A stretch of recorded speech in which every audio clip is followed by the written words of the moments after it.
Welcome back. Jamaat-e Islami Islamic సామ్రాజ్యాన్ని స్థాపించాలనే లక్ష్యంతో ఏర్పాటైన రాజకీయ పార్టీ. కశ్మీర్ వివాదం సహా భారత్ను రెచ్చగొట్టడమే లక్ష్యంగా పనిచేసే బంగ్లాదేశ్ మతోన్మాద పార్టీ. యూనస్ తాత్కాలిక ప్రభుత్వ హయాంలో బంగ్లాలో హిందువులు లక్ష్యంగా రెచ్చిపోయింది ఈ పార్టీ కార్యకర్తలే. ఇప్పుడు మరోసారి భారత్ను కవ్వించే ప్రయత్నం చేస్తున్నారు.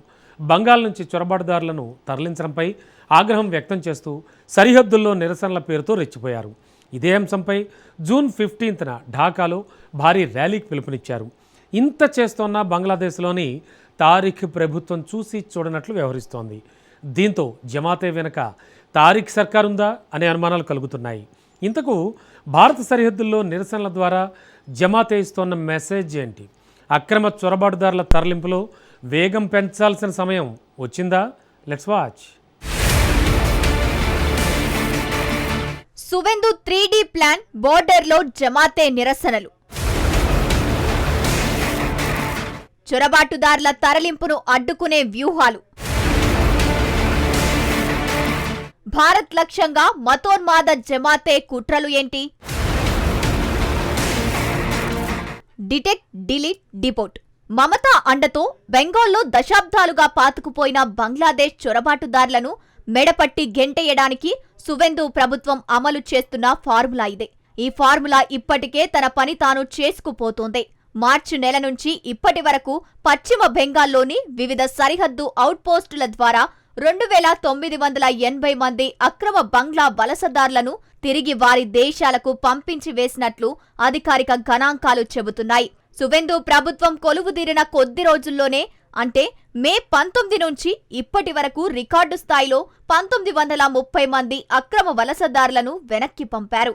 మే 19న సీఎం సువెందు అధికారి డిటెక్ట్, డిలీట్, డిపోర్ట్ అనే కఠినమైన విధానాన్ని ప్రకటించారు. ఈ పాలసీ అమల్లోకి వచ్చిన నాటి నుంచి సరిహద్దుల్లో గస్తీ, తనిఖీలు ముమ్మరమయ్యాయి. ఇక్కడే సీన్లోకి జమాతే ఇస్లామీ ఎంట్రీ ఇచ్చింది. నిరసనల పేరుతో భారత్ను విలన్గా చూపించే ప్రయత్నాలు స్టార్ట్ చేసింది. బంగ్లాదేశ్కు చెందిన తీవ్రవాద, మితవాద సంస్థ జమాతే ఇస్లామీ నేతృత్వంలోని 11 ఇస్లామిక్ పార్టీల కూటమి భారత్ సరిహద్దుల్లో భారీ నిరసన ప్రదర్శనలు నిర్వహించింది. భారత్ సరిహద్దు జిల్లాలు, కీలక బోర్డర్ పాయింట్ల వద్ద Jamaat-e Islami, National Citizen Party ప్రతినిధులు నిరసన ర్యాలీలు నిర్వహించారు.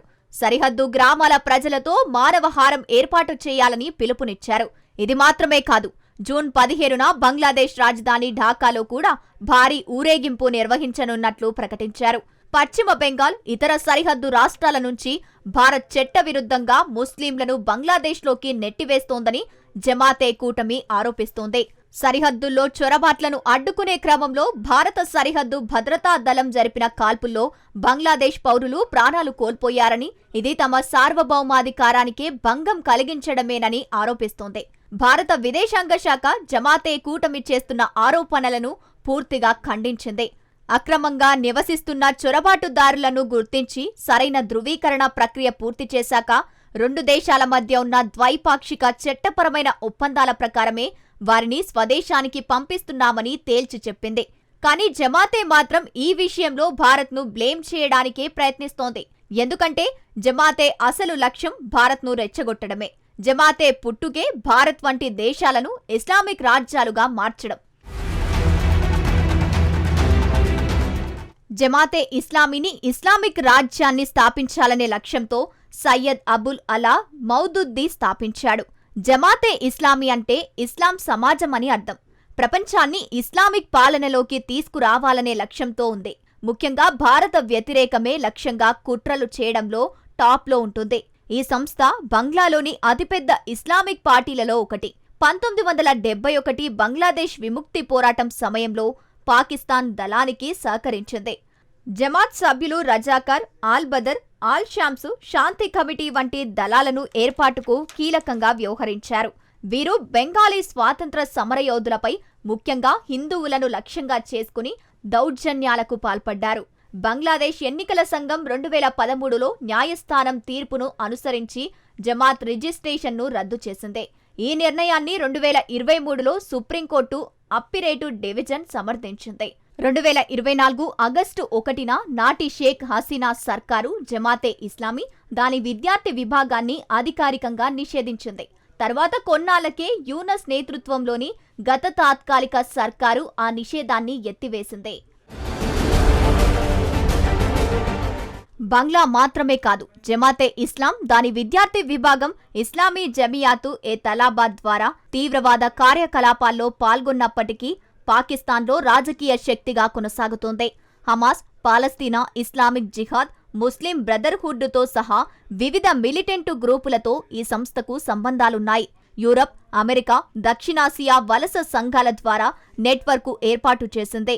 ఇస్లామిక్ సంస్థలు సమాజ రాజకీయాలను ప్రభావితం చేసే యూకేలోనూ యాక్టివ్గా ఉంది. జమాతే ఇస్లామీ బంగ్లాదేశ్కు అబ్బాస్ అలీఖాన్ తాత్కాలిక అమీర్గా ఉన్నాడు. ఇతడి లక్ష్యం కూడా బంగ్లాను ఇస్లామిక్ రాజ్యంగా మార్చడంతో పాటు భారత్లో విధ్వంసం సృష్టించడం కూడా. భారత్ను లక్ష్యం చేసుకోవడానికి ఏ చిన్న అవకాశం వచ్చినా వదులుకోడు. ఇప్పుడు చొరబాటుదారుల తరలింపు అంశాన్ని అలాగే తమకు అనుకూలంగా మలుచుకునే ప్రయత్నం చేస్తున్నాడు. భారత్ బంగ్లాదేశ్ సరిహద్దుల్లో ఉద్రిక్తతలు పెంచడమే కాకుండా బంగ్లాదేశ్లోని హిందువుల భద్రతను ప్రమాదంలోకి నెట్టేందుకు జమాతే వ్యూహాత్మకంగా అడుగులేస్తోంది. భారత్ చట్టబద్ధంగా చేస్తున్న బహిష్కరణలను ముస్లింలపై జరుపుతున్న అణిచివేతగా చిత్రీకరిస్తూ బంగ్లాదేశ్ సమాజంలో తీవ్రమైన మతోన్మాదాన్ని నూరిపోసే ప్రయత్నం చేస్తుంది జమాతే కూటమి. ఇప్పటికే మహమ్మద్ యూనస్ తాత్కాలిక ప్రభుత్వ హయాంలో జరిగిన హింసతో అభద్రతా భావంతో ఉన్న హిందువులను ఇప్పుడు తారిక్ ప్రభుత్వం హయాంలో సరిహద్దు నిరసనల సాకుతో మరోసారి టార్గెట్ చేసే ప్రమాదముందని అంతర్జాతీయ నిపుణులు హెచ్చరిస్తున్నారు. జూన్ 15 ఢాకా ర్యాలీ ద్వారా భారత్కు వ్యతిరేకంగా పెద్ద ఎత్తున సెంటిమెంటును రగిల్చేందుకు అబ్బాస్ అలీఖాన్ బృందం రోడ్ మ్యాప్ సిద్ధం చేసింది. అయితే జమాతే ఇస్లామీ చేస్తున్న కవ్వింపు చర్యలకు భారత్ ఏమాత్రం వెనక్కి తగ్గడం లేదు. పశ్చిమ బెంగాల్లో సువెందు అధికారి ప్రభుత్వం డిటెక్ట్, డిలీట్, డిపోర్టు ఫార్ములాను మరింత వేగవంతం చేయాలని నిర్ణయించింది. దశాబ్దాలుగా ఓటు బ్యాంకు రాజకీయాల అండతో దేశంలో తిష్టవేసిన అక్రమ వలసదారులను ఏరివేయడం జాతీయ భద్రతకు అత్యంత కీలకమని ఢిల్లీ వర్గాలు భావిస్తున్నాయి. జమాతే బెదిరింపులకు లొంగిపోతే దేశ సరిహద్దు భద్రత మరింత క్షీణిస్తుంది. అందుకే బీఎస్ఎఫ్ అలర్టు అయ్యింది. సరిహద్దులో నిఘాను ముమ్మరం చేయడంతో పాటు డ్రోన్ల నిఘాను కూడా పెంచారు.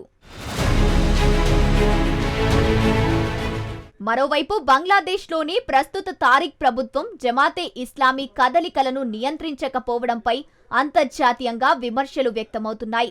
ఒకవైపు ఢిల్లీలో జరిగిన బీఎస్ఎఫ్, బీజేపీ చర్చల్లో అక్రమ వలసల నిరోధానికి బంగ్లాదేశ్ అధికారులు అంగీకరిస్తూనే మరోవైపు తమ దేశంలో భారత్కు వ్యతిరేకంగా జమాతే చేస్తున్న సరిహద్దు ప్రదర్శనలను అడ్డుకోకపోవడం వారి ద్వంద్వ విధానాన్ని స్పష్టం చేస్తోంది.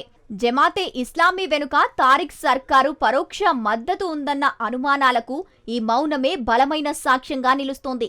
ఏది ఏమైనా తూర్పు సరిహద్దుల్లో జమాతే ఇస్లామీ రేపుతున్న మంటలు అటు బంగ్లాదేశ్లోని హిందువుల ఉనికిని, ఇటు భారత అంతర్గత భద్రతకు సవాలుగా మారాయి. మతోన్మాద శక్తులు సరిహద్దుల్లో ఎంతగా రెచ్చిపోయినా దేశ రక్షణే పరమవధిగా భారత్ తన డిపోర్టేషన్ డ్రైవ్ను మున్ముందు మరింత ఉధృతం చేసేందుకే మొగ్గు చూపుతోంది.